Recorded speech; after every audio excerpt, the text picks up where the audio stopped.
நான் எல்பி பெரியசாமிங்க, தோமுசா பேரவை செயலாளர், கோவை மண்டல தொழிலாளர் முன்னேற்ற சங்கத்துடைய பொதுச் செயலாளர். இன்று இன்றைக்கி ஓட்டுநர் தினம். உலகெங்கும் உள்ள ஓட்டுநர்களுக்கு இன்றைக்கி பெருமைப்படுத்தும் விதமாக எல்லா இடங்கள்லையும் ஓட்டுநர் தினம் கடைபிடிக்கப்படுகிறது. குறிப்பாக தமிழ்நாட்டில் எல்லா கார்ப்பரேஷன்லேயும், டிரான்ஸ்போர்ட் கார்ப்பரேஷனில் ஓட்டுநர் தினம் கடைபிடிக்கப்படுகிறது. பார்த்திங்கன்னா ஒவ்வொருத்தருடைய தேவைகளையும் பூர்த்தி செய்வதிலே ஓட்டுநர் தான் முன்னிலையில் இருக்கிறாங்க. அப்படிப்பட்ட ஓட்டுநர்களுக்கு இன்று ஓட்டுநர் தினமாக சிறப்பாக கொண்டாடப்படுகிறது.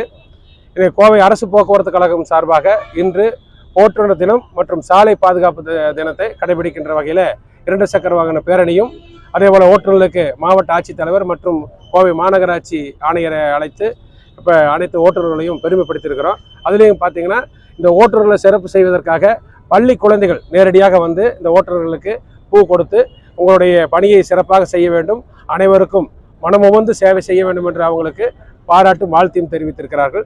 இந்த நிகழ்விலே ஓட்டுநர்கள் அனைவரும் கலந்து கொண்டு இன்று வரை தான் செய்த தொழிலுக்கு கிடைக்கிற அங்கீகாரமாக நினைத்து இன்று எல்லாமே ஓட்டுநர்கள் எல்லாமே பெருமை அடைஞ்சிருக்கிறாங்க. குறிப்பாக ஓட்டுநர்களை பொறுத்தளவில் அரசு பேருந்து ஓட்டுநர்களாலும் சரி, தனியார் வாகன ஓட்டுநர்களாலும் சரி, ஓட்டுநர் தொழிலை செய்கின்ற அனைவருமே மற்றவர்களுடைய தேவைக்காக இந்த தொழிலில் ஈடுபட்டிருக்கிறார்கள். அவர்கள் தன்னுடைய வாழ்வாதாரத்திற்காக ஈடுபட்டாலும் கூட இது ஒரு மிகப்பெரிய சேவை. இந்த சேவையை செய்கின்ற ஓட்டுநர்களுக்கு நாம் அனைவரும் வாழ்த்து தெரிவிக்கின்ற வகையில் இன்று ஓட்டுநர் தினம் இந்தியா முழுவதும் கடைபிடிக்கப்படுகிறது. அதில் தமிழ்நாட்டிலும் கடைபிடிக்கப்படுகிறது. அவங்களுக்கு அனைவருக்கும் வாழ்த்துகிறோம். குறிப்பாக பார்த்தீங்கன்னா தமிழ்நாட்டில் அனைத்து போக்குவரத்து கழகங்களும் கட்டணமில்லா சேவையை பெண்களுக்கு சேவை செய்கிறோம். அந்த அடிப்படையில் பெண்கள் அதிகப்படியாக அரசு பேருந்துகளை பயன்படுத்துகிறார்கள். அவர்களுக்கு நாங்கள் மனமுவந்து சேவை செய்து கொண்டிருக்கின்றோம். அந்த ஓட்டுநர்களுக்கு இன்றைக்கி பெருமைப்படுத்தும் விதமாக இந்த ஓட்டுநர் தினம் கடைபிடிக்கப்பட்டிருக்கிறது. பெண்கள் இருக்காங்க, 1-2 டிரைவர் தான். அவங்களுக்கு அது கடுமையான தொழிலாக இருக்கிறதுனால அது இல்லை. ஆனால் நடத்துறவர்கள் இருக்காங்க. இப்போ பார்த்தீங்கன்னா வாரிசு அடிப்படையில் இப்போ சமீபத்திலையும் கூட ஒரு 15 நாளைக்கு முன்னாலேயும் கூட நடத்துறவர்கள், பெண் நடத்துறவர்கள் வாரிசு அடிப்படையில் 3 பேர்த்துக்கு பணி கொடுத்துருக்காங்க. அவங்க இன்றைக்கி ட்ரைனிங்கில் இருக்காங்க. இன்றைக்கும் கூட அவங்க இந்த நிகழ்ச்சியில் கலந்துருக்கிறாங்க. நடத்துனர்கள் ஓட்டுநர்களை பொறுத்தளவில் அந்த தொழில் செய்கிறது சிரமம் இருந்தாலும் 1-2 ஓட்டுநர்கள் இருக்கிறாங்க.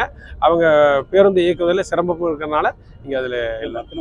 கேரளாவில் ஓட்டுறாங்க, இங்கேயும் ஓட்டலாம். அந்த அளவுக்கு இங்கே சாலை பார்த்திங்கன்னா கடுமையான நெருக்கடி, போக்குவரத்து நெருக்கடி, வாகனங்கள் பெருக்கம். அதனால் இங்கே அதில் அந்த தொழில் ஈடுபடுறதுக்கு ஆனால் கண்டிப்பாக வந்துடுவாங்க. எல்லா தொழிலையுமே ஓட்டுநர்கள் எல்லா தொழிலையுமே வர்றாங்க பெண்கள். கண்டிப்பாக ஓட்டுநர் தொழிலையும் பெண்கள் வர்றதுக்கான வாய்ப்பு அதிகமாக இருக்குது. ஏற்கனவே தனியார் பேருந்து 2-3 பேர் ஓட்டினாங்க. அவங்களால முடியாமல் தான் இது விட்டுருக்காங்க. இருந்தாலும் எதிர்காலத்தில் அது வர்றதுக்கு வாய்ப்பு இருக்குது. ஏன்னா இப்போ வண்டிகள்லாம் பார்த்திங்கன்னா நல்லா அட்வான்ஸ் டெக்னாலஜியில் கிளச்சு இல்லாமல் இப்போ வித்தவுட் கியர் வண்டியெல்லாம் வந்துருச்சு. அதனால் கண்டிப்பாக ஓட்டுநர் தொழிலுக்கும் எல்லா பெண்களும் வர்றதுக்கு வாய்ப்பு இருக்குது. இந்த ஓட்டுநர்களை பொறுத்தளவு இன்று ஓட்டுநர் தினம் சிறப்பாக கடைபிடிக்கப்படுகிறது.